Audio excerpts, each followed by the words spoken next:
नाव अथर्व दीपक चव्हाण. आणि मागच्या भागात आपण बघितलं की तबल्यावर भजनी टेका कसा वाजवायचा. तर त्याचे बोल होते धिन्ना धिंदिना धिन्ना तिनतिना. तर हे भजनी टेकाचे बोल होते.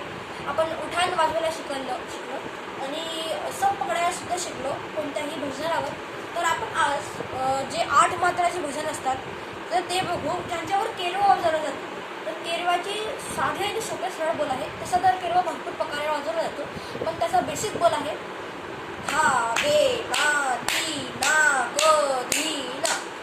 धागे ना ती नाक देना. हा जो तबलावर केरव्याचा बेसिक बोल आहे. तर वाजवून लोक हा गे ना ती ना ग धी ना. धागे ना ती नाक देना. धागे ना ती नाक धी ना. धागे ना ती नाक धी ना. धागे ना ती नाक धी ना. धागे ना ती नाक धी ना.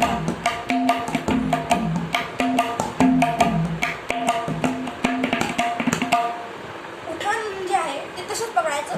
तिरकिडीदा तिरकिडीदा तिरकिडीदा. हे साधं उठाण आहे आणि कोणत्याही तालाच्या सुरुवातीला हे उठाण पकडायचं, सम पकडायचं आणि ताल वाजवायचं. जसं की धा गे ना ती ना ग धी ना. तर एकदा शेवट बघून घेऊया.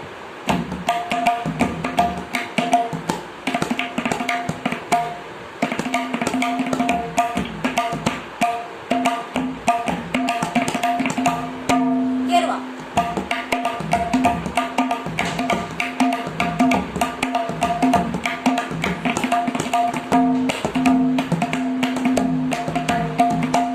सुरुवातीला आपण उठाण घेतलं, भजन टेका वाजवला. त्याच्यानंतर आपण केरवा घेतला. त्याच्यानंतर आपण अंत दिला. जसं की धिन तांग धिन तांग धिन तांग धा. धन्यवाद. आपण पुढच्या भागामध्ये दादरा जायला शिकू. रामकृष्ण.